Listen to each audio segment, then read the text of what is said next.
I never thought my own daughter would be ashamed of me. That night in Pittsburgh changed everything, when she looked at her boyfriend's wealthy parents across that gleaming dinner table and said those words, "She's just a janitor at the building where we live." The silence that followed cut deeper than any knife. But what happened next left everyone speechless. His parents stood up, looked at my daughter and said, "She doesn't just clean the building. She owns the entire building where you live." In that moment, 23 years of secrets and sacrifices came crashing down around us. What my daughter didn't know, what no one fully understood, was that behind those calloused hands and that janitor's uniform was a woman who had made silent choices that would ultimately tear us apart. If you've ever made sacrifices that went unappreciated or hidden your struggles to protect someone you love, this story will break your heart. Follow the channel, like this video, and tell me in the comments where you're watching from. Trust me, you won't believe how this ends. I'll never forget that night in Pittsburgh. I was walking slowly down the lit street, clutching the worn purse I'd mended so many times my fingers knew every stitch by heart. My hands were trembling, but not from the October chill. It was fear coursing through my veins. It was the first time I would meet my daughter's boyfriend's parents, and she had been so insistent that I dress properly. Not with love in her voice, but with shame. I could see it in her eyes. She wanted to transform me into something I had never been. "Mom, please, just this once, can you try to look presentable?" she had said earlier, her eyes scanning my modest apartment with that familiar disappointment. The way she emphasized presentable cut deeper than any knife could. I had spent 2 months' savings on a simple blue dress from Macy's that I thought might make her proud. When she saw it, she only sighed. As we pulled up to their home in Shadyside, one of those stately brick houses with manicured lawns and gleaming windows, I felt my heart hammering against my ribs. My daughter Jessica squeezed my arm a little too tightly before we rang the doorbell. "Remember what we practiced," she whispered. "Just let me do most of the talking." The moment we stepped inside, it was like walking onto a movie set. The long mahogany table, crystal glasses catching the warm yellow light, the aroma of roast beef wafting from the kitchen. Everything screamed old money, Pittsburgh steel fortune perhaps. I felt like an intruder in someone else's dream. Mrs. Henderson, please call me Patricia, had that polished smile that never quite reached her eyes. Her husband Richard was tall with silver temples and a booming laugh that commanded the room. Their son, Michael, kept stealing glances at my daughter like she was the answer to a question he'd been asking his whole life. The dinner started pleasantly enough. They spoke of summer homes in the Hamptons, investments in tech startups I'd never heard of, and Ivy League universities where their family name opened doors. I remained silent, nodding occasionally, afraid that opening my mouth would reveal just how little I belonged there. Then Patricia turned to me with practiced grace. "And what do you do, Eleanor?" The table fell quiet, all eyes shifting toward me. I opened my mouth, but Jessica jumped in before I could form a single word. "She's just a janitor at the building where we live," she said with a nervous smile, her voice tight with embarrassment. "Just." That little word hung in the air like a death sentence. The silence that followed was more brutal than any scream. Blood rushed to my face, but I swallowed back tears that threatened to spill. 63 years of life, and nothing had prepared me for the shame in my own daughter's voice. Before I could react, Richard and Patricia exchanged a glance, then slowly stood up. Their faces changed, not with disgust as I expected, but with something I couldn't quite read. Richard cleared his throat and looked directly at Jessica. "Dear, you're mistaken," he said calmly. "She isn't just the janitor. She owns the entire building where you live." In that instant, everything collapsed. Jessica froze, her fork suspended midway to her mouth. Michael's eyes widened in confusion. I felt every gaze piercing my skin, peeling back layers of secrets I had kept for decades. And inside me, a pain was born that would not leave me in peace for a very long time. "I don't understand," Jessica stammered, looking from the Hendersons to me, her face draining of color. "Mom?" But I couldn't speak. How could I explain that the uniform I wore, the mop I pushed, the keys that jangled at my hip, they were all a choice? That behind those calloused hands was a woman who had made silent sacrifices she never wanted recognized? "We've known Eleanor for years," Patricia said, her voice gentler now. "Long before you and Michael met. Your mother is one of the most remarkable women I've ever known." Jessica's eyes filled with tears. not of understanding, but of betrayal, as if I had been the one to humiliate her. That night, as we drove home in silence, I realized that sometimes the greatest distance isn't measured in miles, but in the space between two hearts that should be closest. And as Pittsburgh's city lights blurred through my tears, I wondered if that distance could ever be bridged again. What Jessica didn't know, what no one at that table fully understood, was that my story was just beginning, and that sometimes the quietest lives hide the loudest truths. I've always been ashamed to talk about my past, the looks people give you when they find out you're a widow, that mixture of pity and awkward discomfort. It hollows you out from the inside. I married young, barely 20, to a man with calloused hands and a smile that could light up the darkest Pittsburgh winter. Robert worked in construction, building skyscrapers that would reshape the city's skyline while I waited at home, counting the hours until he'd return safely. We had Jessica when I was 23. She had Robert's eyes, deep brown with flecks of gold that caught the light just so. Those first years were simple but happy. We lived in a cramped two-bedroom apartment in Southside, the kind where you could hear your neighbors arguing through paper-thin walls. But it was ours, and it was enough. Then came that rainy Tuesday in April. I remember every detail: the yellow raincoat I was wearing, the sound of police knocking on our door, the officer removing his hat as he spoke. Robert's bus had hydroplaned off the Homestead Grays Bridge. 7 people died instantly. My husband was one of them. Just like that, my world collapsed. I was 28 with a 5-year-old daughter, no college degree, and $3,427 in our savings account. The insurance money barely covered the funeral expenses. Robert's parents had passed years before, and my own family had disowned me for marrying him. They thought I was throwing my life away on a nobody. "You'll have to find work right away," the social worker told me, scanning our apartment with that clinical gaze. "Something to keep you afloat until you figure things out." That something turned out to be a janitor position at the Riverview Apartments, a run-down building in Oakland near the university. The owner, Mr. Fishman, was an elderly Jewish man who'd survived Auschwitz. You could still see the numbers tattooed on his arm when he rolled up his sleeves. He took one look at me, holding Jessica's hand so tightly she complained, and hired me on the spot. "I know what it's like to lose everything," he said simply. 6 a.m. tomorrow. Don't be late." That first day, cleaning toilets and scrubbing other people's filth nearly broke me. I came home and cried in the shower until the water ran cold, scrubbing my skin raw as if I could wash away my new reality. But Jessica needed dinner, and tears wouldn't put food on the table. So I adapted. I learned which cleaning products worked best on which stains. I memorized the residents' schedules so I could clean their areas when they weren't around to look at me with those uncomfortable smiles. I became invisible, just another faceless service worker in a blue uniform pushing a mop. What no one knew is that with each paycheck I'd take a small amount, $5, $10 when I could afford it, and tuck it away in a coffee can hidden behind the loose tile in our bathroom. On nights when Jessica was asleep, I'd count those bills by lamplight, watching the pile grow cent by cent, dollar by dollar. Mr. Fishman noticed my dedication. He started teaching me about property management, how to handle tenant complaints, manage repair schedules, balance the books. "You're smart," he'd tell me. "Too smart to be just cleaning floors forever." Years passed this way. Jessica grew into a teenager who increasingly noticed the difference between our life and her classmates. She'd come home from school quiet, and I'd find brochures for colleges we couldn't afford hidden under her mattress. Then, when I was 46, Mr. Fishman called me into his cluttered office. His health was failing. Cancer, the doctor said. No family left to speak of. He looked at me with those knowing eyes that had seen the worst of humanity and somehow still found reasons to be kind. "Eleanor," he said, placing his trembling hand over mine, "I'm selling the building, and I want to offer it to you first." I laughed. It was absurd. How could a janitor buy an entire apartment building? But Mr. Fishman wasn't joking. He'd been watching my work ethic for years. He named a price well below market value and offered to finance most of it himself. With reasonable monthly payments I could manage from the building's income. That coffee can behind the bathroom tile had grown over 18 years. It wasn't enough for a down payment on an apartment building, but it was enough to show good faith.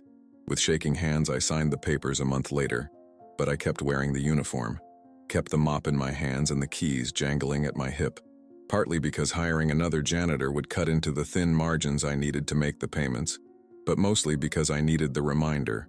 Of who I was, of how far I'd come, of the promise I'd made standing over Robert's grave that I would give Jessica the life she deserved. My daughter never knew, and perhaps that was my greatest mistake. She grew up believing the world owed her something, when in reality, it was my tired body that paid for every brick of her comfortable life. The morning after that disastrous dinner, our apartment felt suffocating. The walls seemed to press in on me as I moved around the kitchen, my movements mechanical as I prepared my usual cup of instant coffee. The cheap ceramic mug trembled slightly in my hand, the same tremor that had plagued me since Robert's death, a physical reminder of a wound that never fully healed. I kept replaying the scene in my mind, Jessica's voice saying, "Just a janitor," the Hendersons' revelation, the drive home in complete silence. We hadn't spoken a single word. When we arrived, she walked straight to her room and closed the door with a soft click that somehow hurt more than if she'd slammed it. Now I heard her shuffling around in her bedroom. The digital clock on the microwave read 7:43 a.m. She had class at Carnegie Mellon at 9 another privilege I had silently secured for her through careful financial planning and scholarships I'd researched late into the night while she slept. Her footsteps approached, and I braced myself. Jessica entered the kitchen dressed immaculately in a cream cashmere sweater I recognized from her birthday shopping trip. Her face was a perfect mask, makeup flawlessly applied to hide any evidence of the previous night's emotions. She reached for a travel mug, avoiding my gaze. "Good morning," I offered, my voice sounding foreign even to myself. She nodded without looking at me, pouring coffee from the pot. The silence stretched between us like a chasm. "Jessica, about last night," I began. "I don't want to talk about it," she cut me off, her voice controlled but brittle. "I have a presentation today, I need to focus." I watched her add precisely 1 teaspoon of sugar to her coffee, a habit she'd developed in high school when she decided she needed to cultivate sophisticated tastes. The spoon clinked against the ceramic, the only sound in our kitchen. "We need to discuss what happened," I persisted, feeling something unfamiliar rising in my chest. Not the usual acquiescence, but a flicker of anger. "You can't just pretend." "Pretend?" She finally looked at me, her eyes flashing. "That's rich coming from you. Who's been pretending all these years, Mom?" The word "Mom" sounded like an accusation on her lips. I flinched. "I never lied to you," I said quietly.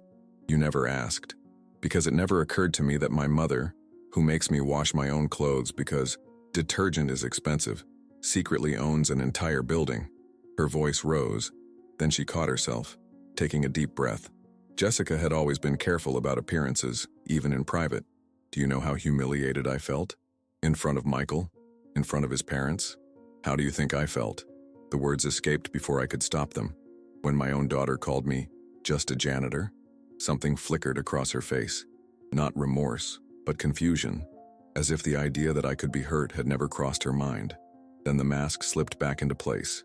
"I have to go," she said, grabbing her leather bag. "Another gift from me, purchased with the building's first profitable quarter. Don't wait up." The door closed behind her and I sank into a kitchen chair, suddenly exhausted. In that moment, I faced a crucial decision. Confront Jessica with the whole truth, or let her continue believing what she wanted about me and her life. I could tell her everything, about the years of sacrifice, about Mr. Fishman's kindness, about how I'd managed to pay for her braces, her dance lessons, her SAT prep courses, all while keeping up the appearance of struggling. I could show her the binder of financial records I kept hidden in my closet, documenting every penny that went toward giving her the life she now took for granted. But something held me back. It wasn't pride, though God knows I'd earned the right to some. It was the realization that revealing everything at once wouldn't teach her anything. It would be just another gift she hadn't earned, another thing handed to her that she couldn't possibly appreciate. No, I decided as I washed my coffee mug. I would remain silent, not out of cowardice, but because there was something deeper at stake. Jessica needed to learn the value of people beyond their appearances, beyond their jobs, beyond their usefulness to her ambitions. And that lesson wouldn't come from me telling her. It would only come from her own realizations. That evening, she didn't come home for dinner. I sat alone at our small kitchen table, eating the beef stew I'd prepared, her favorite since childhood. The empty chair across from me seemed to mock my decision. Was I doing the right thing? Or was I just afraid of losing the last shred of connection we shared? I went to bed early, my body aching more than usual. As I lay in the darkness, I realized a terrible truth. A mother doesn't lose her child all at once. The separation happens gradually, in cutting remarks over breakfast, in embarrassed glances when friends are around, in the growing silence where conversation used to live. The next morning I found a note on the counter, staying at Lisa's for a few days. No explanation, no apology, not even a signature, just a statement of fact, as if I were a landlord she was notifying rather than her mother. I traced my fingers over her hurried handwriting, remembering when she used to leave me notes with wobbly hearts and "I love you" scrawled in crayon. When did those hearts disappear? When did I become someone she was ashamed of rather than someone she ran to? I folded the note carefully and placed it in the drawer where I kept all of her childhood mementos, report cards, drawings, the Mother's Day cards she made in elementary school, evidence of a relationship that now seemed as distant as another lifetime. The following days were heavy with unspoken words. I moved through my routine like a ghost haunting my own life, waking at 5 a.m., tending to building maintenance issues, checking on elderly Mrs. Feinstein in 3B who couldn't manage her garbage bins anymore, fixing the constantly leaking faucet in 2A that no plumber ever seemed to repair properly. The work kept my hands busy while my mind churned with thoughts of Jessica. She came home after 5 days at Lisa's, dropping her overnight bag by the door with a thud that broke the apartment's silence. Her hair was pulled back in a tight ponytail and dark circles shadowed her eyes. She didn't mention the dinner or her absence, and I didn't ask. We orbited each other carefully, like planets maintaining a safe distance. A week passed, then 2. Jessica began bringing friends over less frequently. When she did, she would introduce me vaguely. "This is Eleanor," avoiding the word mother entirely, as if our relationship was something shameful to be hidden. I noticed how she never corrected them when they assumed I worked only as the building's janitor. The truth hung between us like an uninvited guest. It was during this strained period that I first noticed Michael's changed behavior toward me. He had started coming around more often, usually to pick up Jessica for dates or study sessions. Unlike before, he now made a point to speak with me directly, asking about my day, commenting on the building's well-maintained lobby, even offering to help carry grocery bags when he caught me struggling with them one rainy afternoon. "You don't have to do this," I told him as he insisted on carrying the heavier bags up to our apartment. "Do what, Mrs. Williams?" he asked, his voice genuinely puzzled. "Be nice to me because you found out I own the building." The words came out more bitterly than I'd intended. He stopped on the landing between the second and third floors, turning to face me. His expression was serious, almost studious, as if he was trying to solve a particularly complex equation. "That's not why," he said finally. "My parents raised me better than that." A pause. "They also told me more about you, about how you built everything yourself after your husband died." I felt my chest tighten. "They had no right. They respect you," he interrupted gently. "And so do I." I didn't know how to respond to that. Respect was not something I was accustomed to receiving, especially not from someone in Michael's position, young, privileged, his future secured by generations of family wealth. We finished the climb to my apartment in silence, but something had shifted between us. As the weeks passed, Michael's curious respect became a strange comfort in my increasingly lonely life. Sometimes he would arrive early to pick up Jessica, and we would share a few minutes of conversation while she finished getting ready. He asked questions about property management, about how I learned to fix electrical issues, about the challenges of being a female building owner in Pittsburgh. His interest seemed genuine, untainted by the condescension I had grown to expect. During this time, 2 things began to consume me in equal measure. The first was a persistent cough that had started as a minor irritation and grew more insistent with each passing day. I hid it from Jessica, covering my mouth with a cloth when I felt the spasms coming, swallowing over-the-counter syrup when the pain in my chest became too sharp to ignore. Doctors were expensive, and old habits of self-reliance died hard. The second was the memory of a letter I'd kept hidden for decades. On the night before his fatal accident, Robert had stayed up late at our kitchen table writing by the yellow light of our cheap lamp. When I asked what he was doing, he had smiled mysteriously and said, "Just putting some thoughts on paper, Ellie.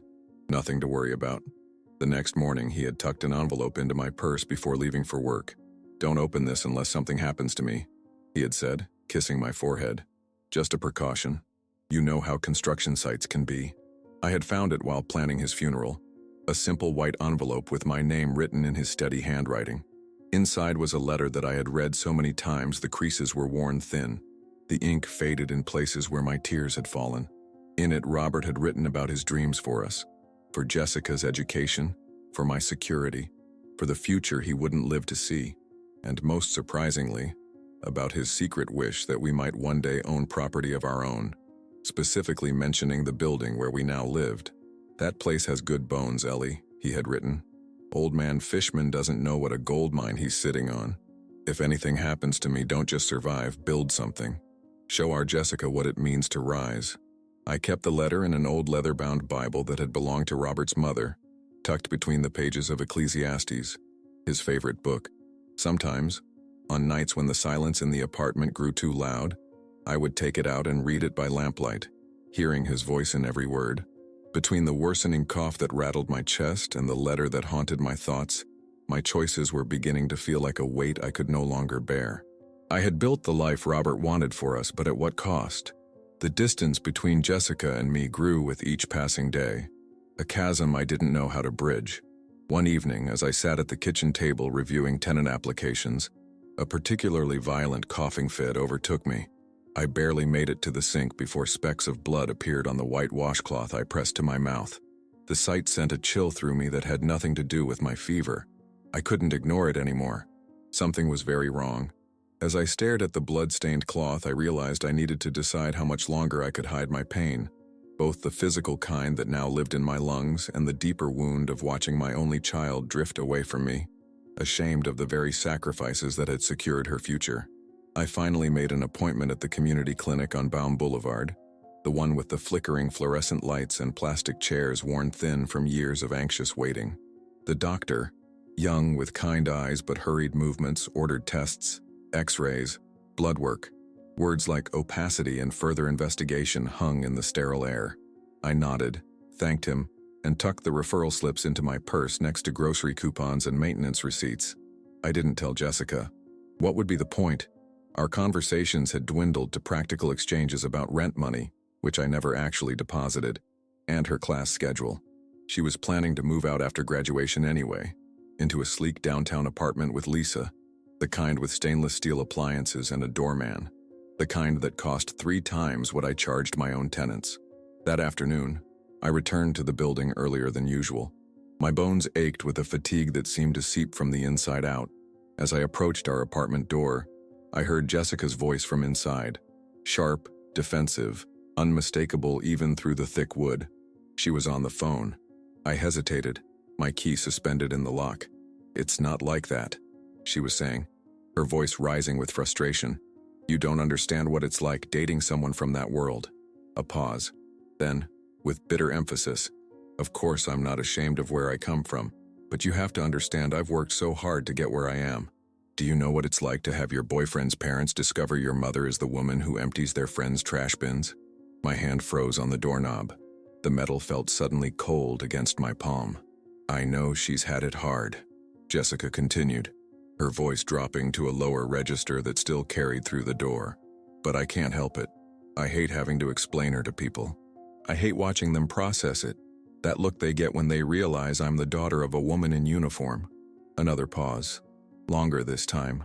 When she spoke again, her voice had that steel edge I recognized, the one she used when defending a position she wasn't entirely convinced of herself. "Listen, it's complicated. Yes, apparently she owns the building, which, by the way, she never bothered to tell me, but she still chooses to clean toilets and mop floors. Do you know how that looks? It's like she wants to stay in that role, like she's comfortable being invisible." My legs felt weak. I leaned against the wall outside our apartment, no longer trying to be quiet. The worn wallpaper, a faded floral pattern I'd always meant to replace, pressed against my back. "I have to go," Jessica said suddenly. "Michael's picking me up soon. We're having dinner with his aunt who's in town from Boston. Some big shot in banking or whatever." I heard her footsteps approaching the door and quickly moved down the hallway toward the stairwell, pretending I was just arriving. The door opened and Jessica stepped out, startled to see me. "Oh," she said, her face composing itself quickly. "I didn't know you'd be home now." "Early day," I managed, forcing a smile that felt like it might crack my face. "You look nice. Going somewhere special?" She wore a navy dress I didn't recognize. New, probably, though she hadn't mentioned buying it. Her hair was swept up in an elegant twist, and pearl earrings I'd never seen glinted at her ears. "Just dinner with Michael and his aunt," she said, adjusting her purse strap. "Don't wait up." She moved past me toward the elevator, the scent of expensive perfume lingering in her wake. I watched her go, this stranger who had grown in my heart for 23 years. When had we become so distant that I couldn't recognize the jewelry she wore or the dresses in her closet? I entered our empty apartment, closing the door softly behind me. The silence pressed in from all sides. On the kitchen counter sat her coffee mug from that morning, lipstick smudged on the rim. Such an intimate trace of her existence, yet she herself felt further away than ever. I sank onto the couch, no longer bothering to stifle the cough that rattled my chest. Her words echoed in my head. "She's comfortable being invisible." Was that true? Had I chosen this invisibility? Or had it chosen me? The years after Robert's death had been about survival, about keeping Jessica fed and clothed and educated. When had survival become identity? That evening, the doorbell rang unexpectedly. Through the peephole, I saw Michael standing alone, shifting his weight from one foot to the other. Confused, I opened the door. "Mrs. Williams," he said. "I hope I'm not disturbing you." He held a small bouquet of daisies. Nothing fancy, just the kind you might pick up from the grocery store on impulse. I stared at them, then at him, too surprised to speak. "May I come in for a moment?" he asked. I nodded, stepping aside. He entered tentatively, as if crossing some invisible boundary. In the harsh overhead light of our entryway, he looked younger than his 25 years, less certain than the confident young man who picked up my daughter in his BMW. "I wanted to bring these by," he said, extending the flowers. "And to talk, if that's okay." I accepted the daisies automatically, moving to the kitchen to find a vase. "Jessica isn't here," I said over my shoulder. "I thought she was with you and your aunt." "She is," he confirmed, following me into the kitchen but keeping a respectful distance. "She's having drinks with Aunt Margaret now." I told them I had a quick errand. I filled a mason jar with water. We had no proper vases, and arranged the daisies as best I could. "That's quite an errand coming all the way back here." He leaned against the doorframe, watching me. "Mrs. Williams, I respect you a great deal." The formal words sounded rehearsed, like he'd been practicing them in the car. "My parents told me about how you built everything yourself, about your husband, about what happened." I stilled, my hands gripping the counter's edge. "They had no right to share that." "If it helps," he said quietly. "They told me because they wanted me to understand what real strength looks like." A pause. "They admire you, you know. My father says you're one of the smartest business people he's met, and he doesn't say that lightly." I turned to face him, searching his expression for any sign of mockery or pity. I found none. "Why are you really here, Michael?" He took a deep breath. "Because if Jessica knew half of what you've done, I don't think she could bear the weight of it." His eyes met mine directly. "And I think she needs to know." The statement hung between us, strange and unsettling. What did he mean? What exactly had the Hendersons told him? Before I could ask, he glanced at his watch. "I should get back," he said. "But I wanted you to know that not everyone sees the uniform first." He moved toward the door, then hesitated. "For what it's worth, Mrs. Williams, I think your daughter is luckier than she knows." After he left, I stood in my kitchen, surrounded by the lingering scent of daisies and disinfectant. For the first time in years, I felt truly seen, not as a janitor or a landlord or even as Jessica's mother, but as Eleanor Williams, a woman who had rebuilt her life from ashes. And for the first time, I began to wonder if the building I had worked so hard to own might be crushing us all under its weight. Sunday dinners had once been sacred in our home. Even when money was tight, I'd managed to put together something special. Pot roast when beef was on sale, homemade bread that filled the apartment with its yeasty warmth, sometimes even a pie if apples were in season. After Robert died, I clung to this tradition like a life raft, desperate to give Jessica at least one normal thing in our fractured life. As the years passed, these dinners dwindled from weekly to monthly, then to rare occasions when Jessica wasn't busy with school or friends or internships. Still, I persisted in inviting her, and to my surprise, she had agreed to come this Sunday. More surprising still, she asked if she could bring Michael. "Of course," I'd said, trying to mask my excitement. "I'll make my pot roast." "Don't go to any trouble," she'd replied quickly. "Anything simple is fine." I made the pot roast anyway. rising at dawn to ensure the meat would be tender by late afternoon. I polished the mismatched silverware that had been a wedding gift, draped our small table with the only tablecloth I owned, a cream-colored one with tiny blue flowers that had belonged to Robert's mother. I even splurged on a bottle of red wine that the clerk at the liquor store assured me was impressive for the price point.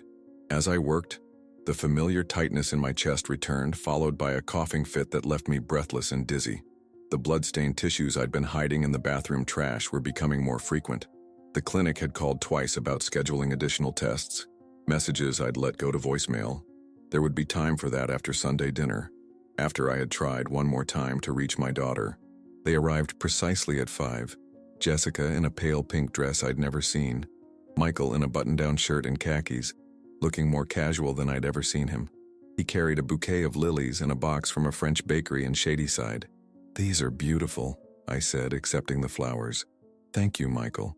"My mother suggested them," he admitted with an easy smile. "She said every hostess deserves flowers." Jessica watched this exchange with an unreadable expression, hovering in the entryway as if unsure whether to fully enter the apartment she'd grown up in. "Something smells amazing, Mrs. Williams," Michael said, moving toward the kitchen. "Can I help with anything?" "Everything's under control," I assured him, gesturing toward the living room. "Please, make yourself comfortable. Dinner will be ready in about 20 minutes. Jessica followed him, perching on the edge of the sofa as if afraid to fully commit her weight to it. "The place looks nice, Mom," she offered, her eyes scanning the room. I had spent hours cleaning, rearranging, trying to see our humble apartment through the eyes of someone who had grown up with marble countertops and cathedral ceilings. "Thank you," I said, suddenly aware of how rarely we exchanged pleasantries anymore. "How are your classes going?" She launched into a description of her senior project, something involving market analysis and projected growth rates. Michael watched her with undisguised admiration, occasionally adding comments that suggested he understood the technical aspects far better than I could hope to. They existed in a world of concepts and theories that my high school education had never prepared me for. Dinner began pleasantly enough. The pot roast was perfectly tender, the potatoes golden and crisp around the edges, just the way Jessica had liked them as a child. Michael praised everything enthusiastically, asking about my recipes, seeming genuinely interested in the simple food I'd prepared. It was his question about the building that changed everything. "Mrs. Williams, I hope you don't mind my asking, but how did you come to own Riverview Apartments?" "My father mentioned it's in a prime location near the university, and property values there have skyrocketed in recent years." I noticed Jessica stiffen, her fork pausing midway to her mouth. I took a sip of wine, gathering my thoughts. "The previous owner, Mr. Fishman, was very kind to me after Jessica's father died," I began cautiously. "He hired me when no one else would, taught me about property management. When he became ill, he offered to sell me the building on very generous terms." "But how could you afford it?" Jessica interrupted, the words bursting out as if she couldn't contain them. "We could barely afford new shoes when I was growing up." The accusation hung in the air. Michael looked between us, suddenly uncomfortable. "I saved," I said simply. "For 18 years, I put aside whatever I could. While I wore second-hand clothes? While I had to get a scholarship because you said we couldn't afford college?" Her voice rose slightly, a flush spreading across her cheeks. "Jessica," Michael murmured, placing his hand over hers. "Maybe this isn't—" "No, I want to know," she insisted, pulling her hand away. "I want to know why my mother let me believe we were barely scraping by when she was secretly building a real estate empire." The word empire might have been funny if it hadn't been so bitter. One aging apartment building was hardly an empire. "It wasn't a secret," I said, feeling something unfamiliar rising in me. Not my usual acquiescence, but a slow-burning anger. "It was private, there's a difference." "Private?" Jessica repeated, incredulous. "From your own daughter?" "Yes," I said, my voice steadier than I expected. "Because some things are earned, not given. Because I wanted you to understand the value of work, of sacrifice." "So this was what, a life lesson?" She pushed her plate away. "Watching you clean other people's messes? Being the scholarship kid who couldn't afford the class trips? All so I could learn some twisted version of the American dream?" Michael looked increasingly uncomfortable, but I barely noticed him now. Years of swallowed words were rising to the surface. "Yes, I am the owner of the building," I said, the admission feeling like both surrender and defiance. And yes, I've sacrificed everything to make sure you had opportunities I never did. I'm sorry if that disappoints you. Disappoints me? Jessica's laugh was hollow. You made me live a lie. You let me believe. She stopped abruptly, blinking back tears. Believe what? I pressed, suddenly needing to hear it. That we were victims, she whispered. That life had dealt us a bad hand. That's the story I've told everyone, my friends, my professors, even Michael. Poor Jessica, whose father died tragically, whose mother has to clean toilets to survive. Her voice broke. Do you know how many college essays I wrote about overcoming adversity? And now I find out it was all just a test? The table fell silent. Michael stared at his plate. Outside, rain had begun to fall, pattering against the windows with increasing intensity. It wasn't a test, I said finally. It was my life, the only one I knew how to live.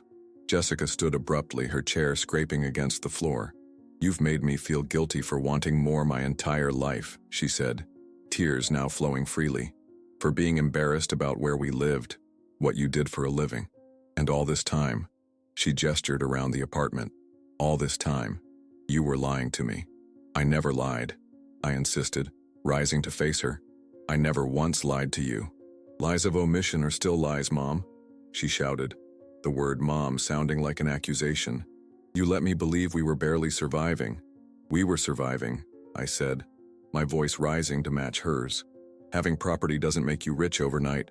Every penny went back into the building, into your education, into our future. Our future? She laughed bitterly. You mean my future?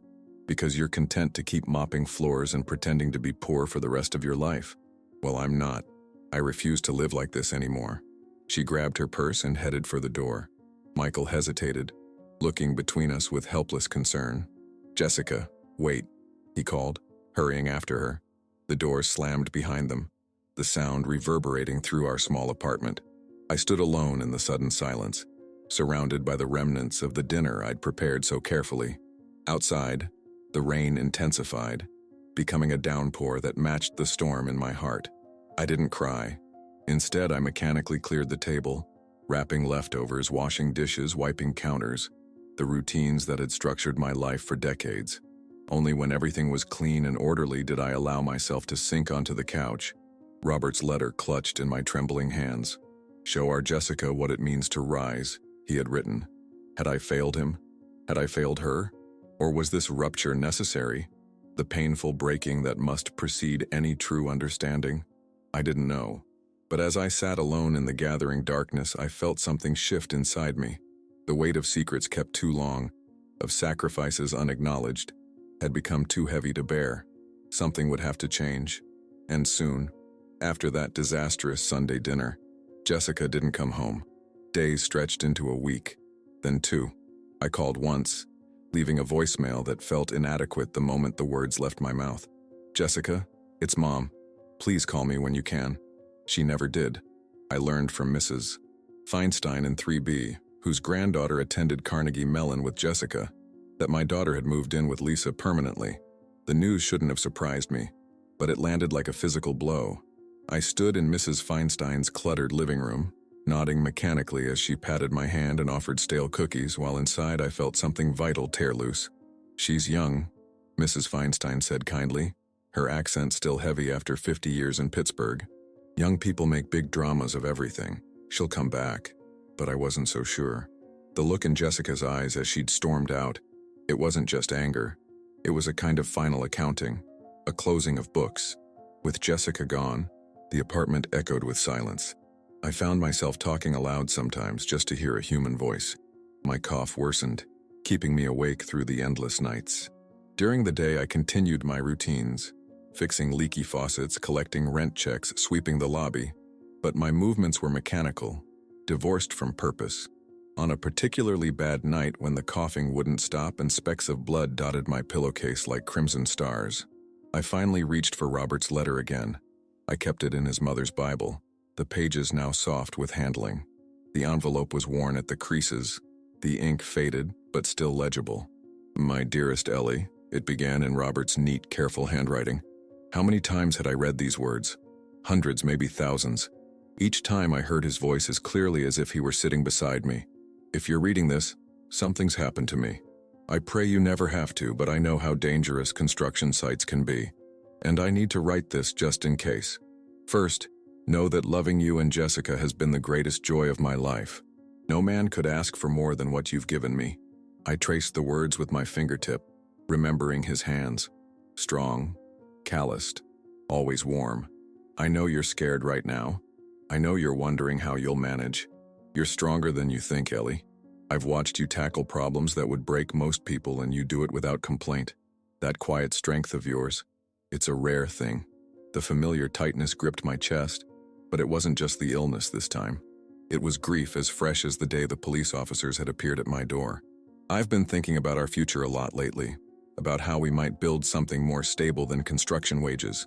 Old Man Fishman's building. It's run down, but the location is gold.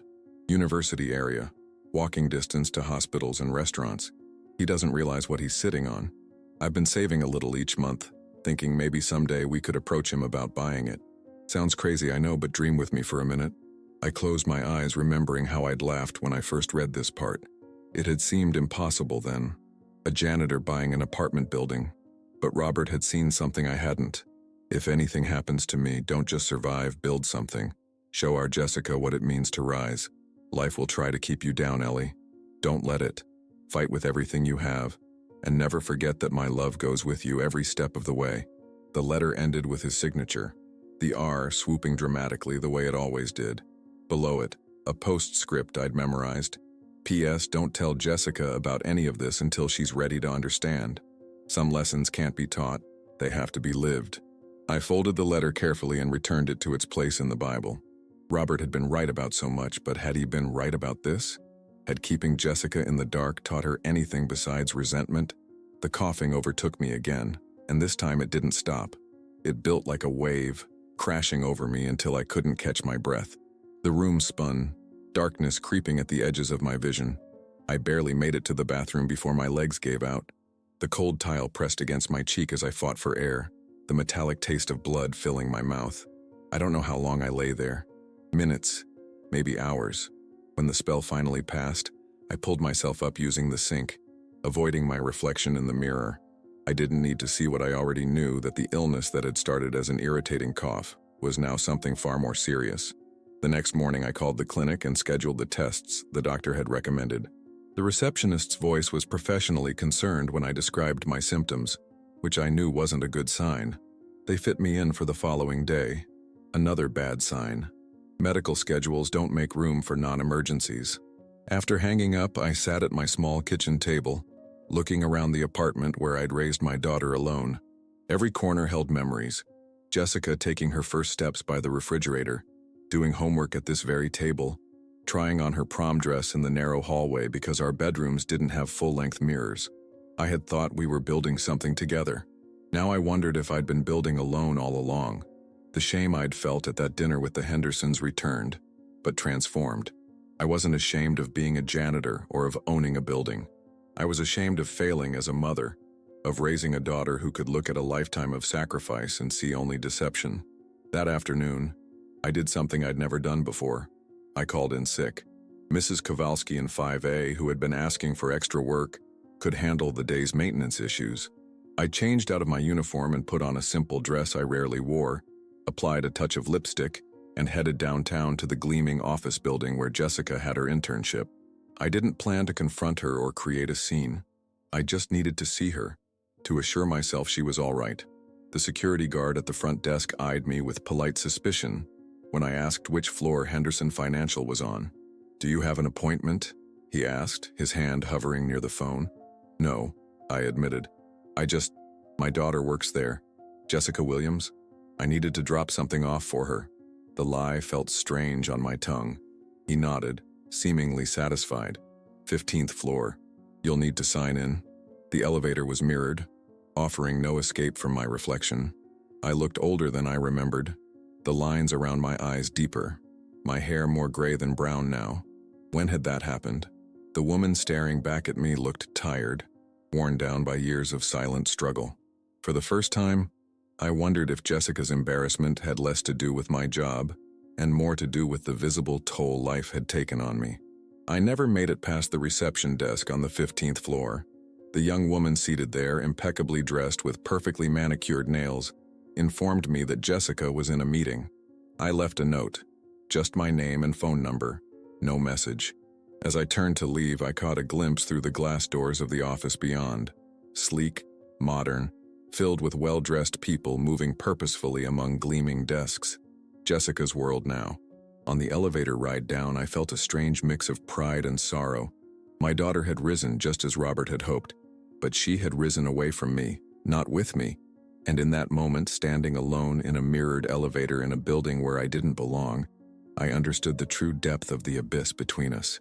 Outside, Pittsburgh's autumn wind cut through my thin dress. I hadn't brought a coat, hadn't planned to be out long. As I walked back toward the bus stop, each breath ragged in my damaged lungs, I faced a truth I'd been avoiding. Some distances can't be bridged with words or explanations, or even love. Some wounds run too deep for simple healing. The diagnosis came on a Tuesday afternoon. Stage 3 lung cancer. The doctor, a woman about my age with silver-streaked hair and gentle hands, delivered the news with practiced compassion.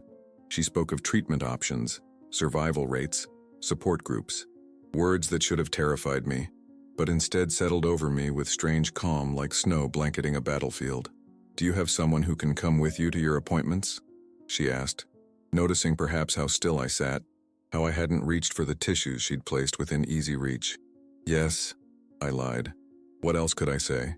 That my only child wouldn't speak to me, that the building I'd sacrificed everything for housed 37 tenants, none of whom knew me beyond the woman who fixed their leaky faucets? I left the hospital clutching a folder of pamphlets and appointment cards. Outside, Pittsburgh sparkled under October sunshine, the city showing off its fall colors like it was auditioning for a postcard. Students hurried between classes, couples strolled hand in hand, office workers queued at food trucks, normal life continuing all around me while mine had just been assigned an expiration date. I didn't go home. Instead, I found myself walking toward the Cathedral of Learning, that Gothic tower piercing the Oakland skyline. Robert and I used to picnic on the lawn when we were dating, dreaming about the future while watching students rushing to class. "Our kids will go there someday," he'd say, pointing to the massive stone building. "They'll have chances we never did." Now I sat on a bench facing the cathedral, watching the parade of young people with their backpacks and bright futures. I opened the folder the doctor had given me, scanning the treatment schedule. Chemotherapy, radiation, surgeries, months of fighting for what the statistics suggested would likely be a losing battle. Did I want to spend my remaining time in hospital rooms, being pumped full of chemicals that would make me sicker before they could make me better? Fighting for a few extra months of what exactly? As the sun began to set, casting long shadows across the cathedral lawn, I made my decision. I would not tell Jessica about the cancer, not yet, but I would give her one last chance to understand the choices I'd made, to know her father not just as the faded photograph on her nightstand, but as the man whose dreams had shaped both our lives. Back home, I called a lawyer who had helped me with tenant issues in the past. She agreed to meet me the next morning. Then I did something I'd been avoiding for weeks. I logged into Jessica's bank account. When she'd left for college, I'd insisted on maintaining a joint account, claiming it would be easier to transfer money for emergencies. The truth was, I'd been terrified of losing this last connection to her. Now I studied the transactions, coffee shops, clothing stores, restaurants with names I couldn't pronounce, the normal expenses of a young woman building her life, and regular deposits from Henderson Financial, her internship paying her more than I'd ever made as a janitor. She didn't need my money anymore. She probably hadn't for years, but I'd kept making deposits anyway. Small amounts that wouldn't betray my true financial situation, but enough that she might still feel my support. My last deposit had been returned. She'd closed the account. The finality of that rejected transfer struck me harder than the cancer diagnosis.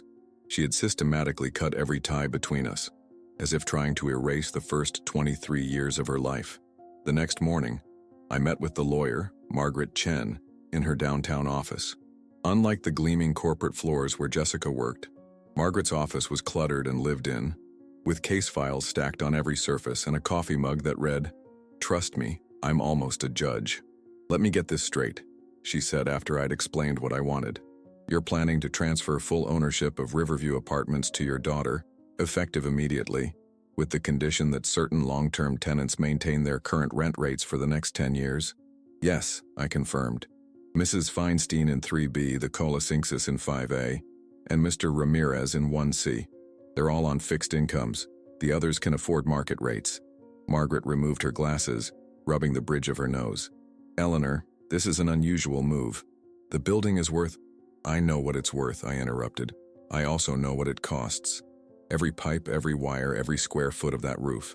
I've maintained it with my own hands for 25 years. And you're sure you want to sign it over completely? You could establish a trust, maintain some control? No. I want it done cleanly. A complete transfer. She studied me for a moment, then nodded slowly. And does Jessica know about this? No. Not yet. Margaret sighed but began preparing the paperwork. We spent the morning reviewing documents, signing forms, initialing pages. By noon, it was done. Riverview Apartments would belong to Jessica Williams as soon as the paperwork was filed. What about you? Margaret asked as we finished. Where will you live? I hadn't thought that far ahead. The apartment had been my home for decades. I'll figure something out, I said vaguely. That evening, I called Jessica's cell phone. It went straight to voicemail as I'd expected. I didn't leave a message. Instead, I texted her, I need to see you, one last time. Please. To my surprise, she responded almost immediately. I'm busy with midterms. I typed back, it's important. About your father. 3 dots appeared, disappeared, appeared again. Finally, when? We arranged to meet the following afternoon at a small coffee shop near her campus. Neutral territory. I arrived early, choosing a table in the corner away from the window. The shop buzzed with student energy. Laptops open, conversations flowing, the rhythmic hiss of the espresso machine punctuating it all. When Jessica walked in, I almost didn't recognize her. She'd cut her hair. Robert's thick dark waves now cropped close to her head in a stylish bob that emphasized her cheekbones. She wore a tailored blazer over a simple black dress, looking more like a young professional than a student. She spotted me and walked over, her expression carefully neutral. You look nice, I offered as she sat down. Thanks. She didn't return the compliment. I was wearing my good dress again, the only one I owned that wasn't for church or funerals. An awkward silence settled between us. Jessica fidgeted with a sugar packet, not meeting my eyes. I ordered you a latte, I said, gesturing to the untouched mug in front of her. Double shot, oat milk. Still your favorite? She looked surprised that I remembered. Yes, thank you. Another silence. Around us, life continued. Students laughing, baristas calling out orders, music playing softly through overhead speakers. A normal afternoon for everyone except us. Finally, I reached into my purse and withdrew the letter, placing it on the table between us. The envelope was worn thin from years of handling. Robert's handwriting faded but still legible. What's this? Jessica asked, not touching it. A letter from your father, I said quietly. He wrote it the night before the accident. Her eyes widened slightly, her composure slipping for the first time. You've had this all these years? I nodded. He asked me not to share it until you were ready to understand. I think that time is now. Hesitantly, she picked up the envelope, running her thumb over her father's handwriting. For a moment, she looked like the little girl who used to beg for stories about him, who kept his photo by her bed long after her memories of him had faded. Read it, I urged gently. Please. With trembling fingers, she opened the envelope and unfolded the letter. I watched her face as she read, the slight furrow between her brows, the way she bit her lower lip, just like Robert used to when he was concentrating. As she reached the part about the building, tears began to slip down her cheeks. She made no move to wipe them away. When she finished, she carefully refolded the letter and placed it on the table. The tears were flowing freely now, silent rivers carving paths down her perfect makeup. Why didn't you tell me? She whispered, her voice breaking on the last word.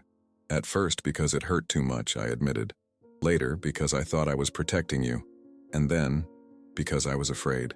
Afraid of what? That you'd see me differently. That knowing the truth would change everything between us. I laughed softly without humor. I guess it did anyway. Jessica stared at the letter, her finger tracing the edge of the paper. He wanted you to buy the building. He had the same dream. Yes. And when Mr. Fishman offered it to me, it felt like Robert was there guiding me. I couldn't say no, even though it terrified me. But why keep working as the janitor? Once you owned it, Because that's who I am, Jessica. The fancy title didn't change me.